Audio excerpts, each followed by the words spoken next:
무디스가 긴급 발표를 했다. 중국의 국가신용 등급을 강등한다. 이게 여러분 사실일까요? 일단 한번 보시죠. 이거를 보시면 사실일지 아닐지 여러분도 짐작할 수 있을 겁니다. 예, 지금 강등을 한 것은 아닙니다.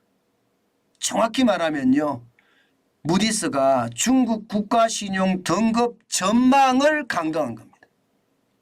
안정적에서 부정적으로, 안정적에서 부정적으로 강등했습니다. 자, 이거 괜찮을까요? 이거 괜찮을까요? 안정적에서 부정적으로 강등을 하잖아요. 전망을 강등하잖아요. 그러면 얼마 지나지 않아서요, 이게 국가 신용 등급 자체가 강등당합니다. 국가 신용 등급이 강등을 당한다는 것은요, 그만큼 그 국가에 대한 신뢰가 떨어진다는 이야기거든요. 저는 이것은요, 어쩌면 중국 상황이 안 그래도 어려운데 더 어려운 상황으로 가지 않을까, 저는 그렇게 생각합니다. 실질적으로 말입니다. 예, 중국의 국가 신용 등급은요, 무디스가 부정적으로 바꾸면서요, 예, 지금 A1이라는 그 단계로 유지는 했습니다. 지금 S&P도 그렇고요, A+, 피치도 A+. 전체적인 흐름을 보면 뭐 2017년부터든 아니면 2007년부터든 전체가 A 등급이라는 것은 투자 등급이에요. 투자 등급. 투자 등급이라는 뜻이에요. 예, 그렇다고 A1 등급에서 그 밑으로 내린다고 해서 투자 등급이 아니냐, 투기 등급으로 가느냐, 그렇지는 않습니다. 그렇지만 국가 신용 등급을 내렸다는 그 자체는요, 투자자들에게 충격을 주기에 충분합니다. 지금 현재는 신용 등급 전망을 강등을 했지만 이게 시간이 그렇게 오래지 않아서 1년 아니에요. 일반적으로 보면요. 뭐 더 빠를 수도 있고요. 예, 더 빠를 수도 있고요. 그러면 무디스가 강등을 할 것으로 그렇게 보입니다. 그러면 여러분, S&P는 가만히 있겠습니까? 피치는 가만히 있겠습니까? 섣불리 움직이지는 않을 겁니다. 그렇지만 분명히 시장을 제대로 진단해보고 중국 시장의 상황이 나쁘면 S&P나 피치도 덩달아서 국가신용 등급을 강등할 수가 있습니다. 이렇게 되면 안 그래도 중국의 투자가 확 줄어드는 상태에서 최악의 상황을 맞을 수도 있다. 저는 그렇게 생각합니다. 지금 당장 말입니다. 시장에는 무서운 반응으로 나타나고 있지는 않아요. 그러나 이게 결국은요, 시장 전체에 영향을 미칠 수밖에 없다. 저는 그렇게 보는 거거든요. 지금 무디스가 중국의 국가신용 등급을 왜 떨어뜨리느냐, 그 핵심적인 이유는요, 중기 경제 성장률 전망이 낮다는 사실이에요. 저는 여기에 큰 주목도가 필요하다고 생각합니다. 지금 대한민국의 수출의 20%를 중국에 수출하고 있거든요. 2023년 현재 말입니다. 그러면 앞으로 중국이 뭉개진다는 가정을 해보면 여러분, 이거 진짜 조심하셔야 된다는 거 저는 보입니다. 무디스가 말입니다. 올해는 5% 성장할지 모르나 내년에는 4%, 후년도 4% 가겠지만 2026년부터는 3.8%로 떨어진다. 이러면 중국은 디플레이션이 아니라 저성장의 늪에 빠집니다. 중국이 굉장히 나쁜 방향으로 전개될 거라는 거예요. 이것을 가지고 말입니다. 무디스는 떨어뜨려야 된다. 신용등급 떨어뜨리겠다. 이렇게 생각하는 겁니다. 어디 그뿐입니까?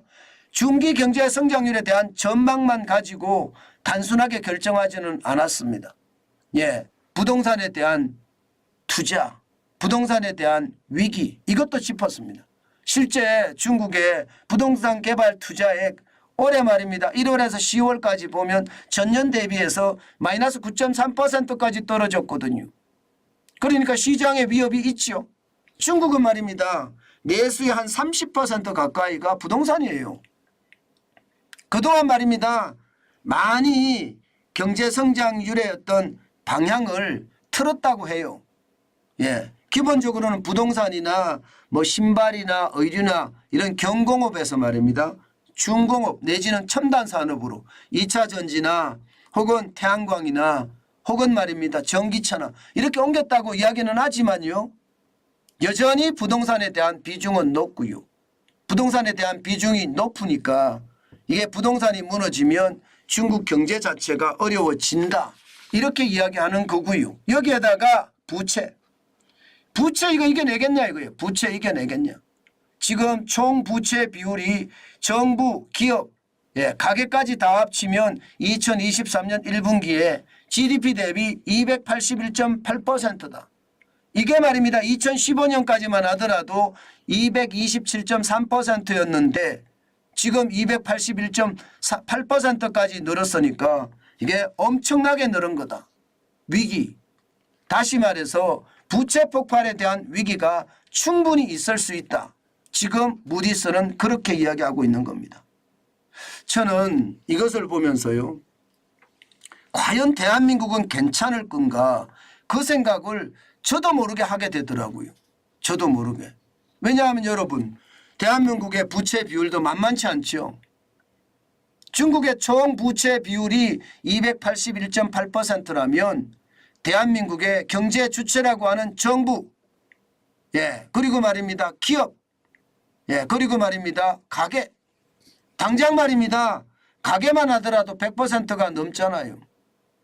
100%가. 여기에다가 기업이 120%가 넘습니다. 여기에 정부가 50% 가까이 됩니다.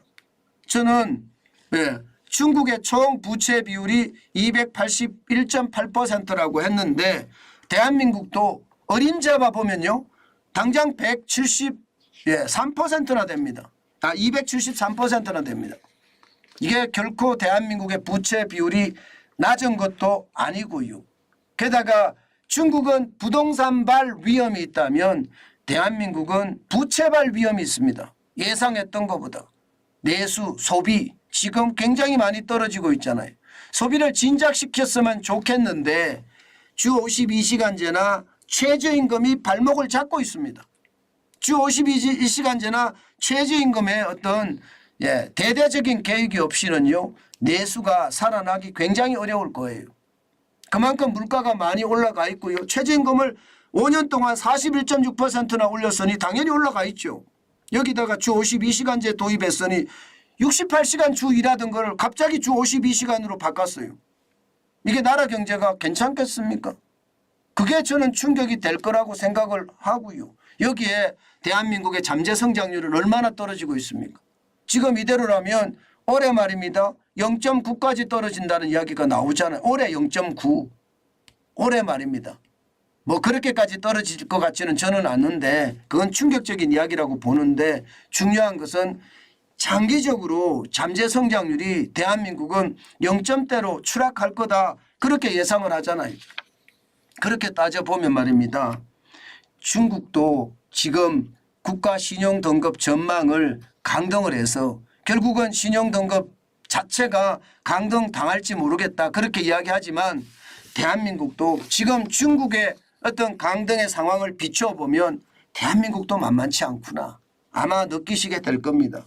그래서 그 강등에 대한 무서움이 저는 있다고 생각합니다. 현재는요. 현재는 그렇게 크게 반응은 안 했습니다. 이렇게 충격적인데도 위안 달러 환율이 별로 안 떨어졌습니다. 뜨미지근했습니다. 지난 9월 8일에 달러당 7.3430 위안까지 올라갔다가요. 그동안 계속 떨어졌었거든요. 그렇게 해서 7.1472 위안까지 떨어졌는데 여전히 그대로입니다. 별로 반응은 안 했어요. 그러나 국가 신용 등급 전망이 부정적으로 바뀌고요. 급기야는 국가 신용 등급까지 하향 조정을 하게 되면 저는 시장에 분명히 영향을 미칠 거라고 봅니다. 그렇기 때문에 여러분 시장을 진짜 가벼이 보지 말라는 말 저는 계속 여러분들에게 합니다. 시장은요. 이렇게 가볍게 봐서는 되지 않는다. 이게 지표에서는 분명히 안 나타나고 있는 건 맞아요. 오늘 발표가 됐으니까. 그러나 시간이 가면 갈수록 투자자들이 어떤 행동을 보이느냐에 따라서 달러 위안 환율, 위안 달러 환율도 확확 변하지 않을까, 저는 그런 생각도 해봅니다. 전체적으로는요, 저는 쉽지 않은 싸움이라고 생각합니다. 쉽지 않는 싸움이라고. 왜 쉽지 않은 싸움이냐? 미중 충돌이 그만큼 말입니다. 하늘의 태양은 하나야. 이걸 가지고 싸우기 때문에 저는 시장의 어떤 충격이 더 커질 수도 저는 있다고 봅니다. 그렇기 때문에 여러분 조심하시고 조심하는 거 잊지 말았으면 좋겠다. 요즘 말입니다. 경제 이슈를 보고 있으면 대부분 말입니다. 대부분 살얼음 판입니다. 이게 지표 자체가 들쭉날쭉한 데다가 어떤 때는 좋은 지표, 어떨 때는 나쁜 지표, 이런 것들이 혼재해 있거든요. 그만큼 경제가 지금 롤러코스터라는 뜻입니다. 이럴 때는 조심 외에 그 답이 없습니다.